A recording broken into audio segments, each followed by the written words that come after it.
First, I want to make it clear to everyone, I was not in either of the Twin Towers that day. I was nearby.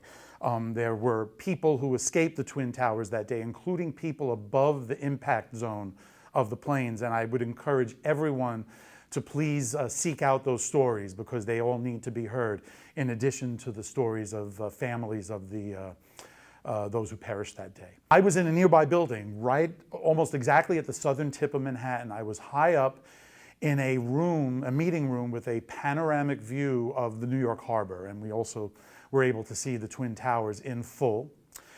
It was a beautiful day that day. The weather was beautiful, and everybody was just going about their business.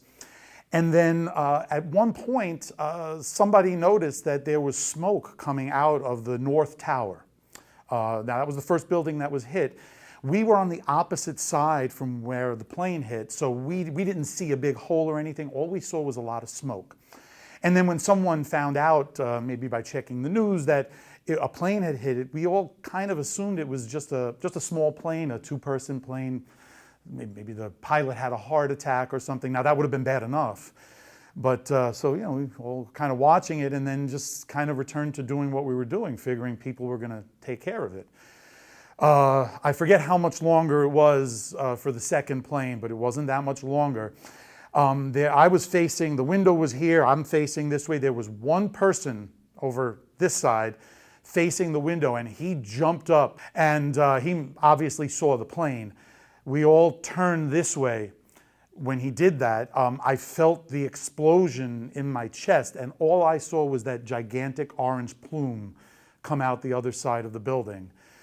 And at that moment, everybody knew exactly what was happening, that it was a terrorist attack. So we all just got out of the building extremely quickly using the steps. And then we just were waiting outside the building. Nobody knew what to do, where to go. We're looking up at the Twin Towers, wondering how people are getting out. And you know, I was not close up, so I didn't see some of the horrific things that went on that day. But we all started walking uptown. A lot of people were crossing the Brooklyn Bridge to go back to Brooklyn. And even though I lived in Brooklyn, I didn't. I was just walking up with the people I was with uptown.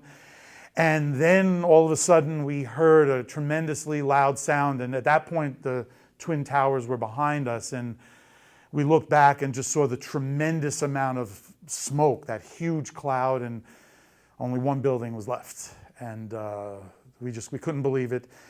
And as we continued to walk up, there was no cell phone service. The Twin Towers had mobile phone antennas on top.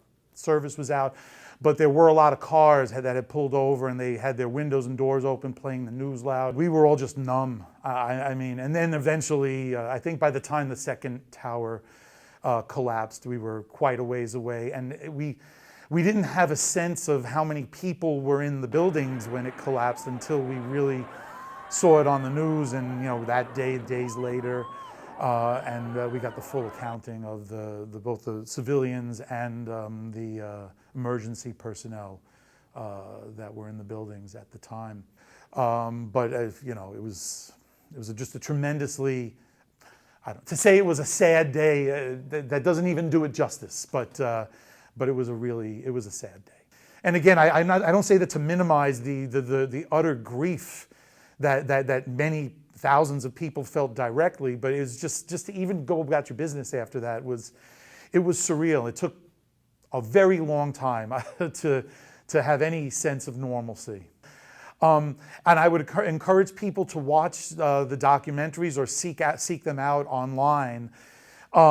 Just to get a sense of what people went through that day. And in particular, not people like me, who just bore witness to it, but people who were directly affected by it, the families of the firefighters and policemen and women and other people, emergency personnel who lost their lives, and including just civilians.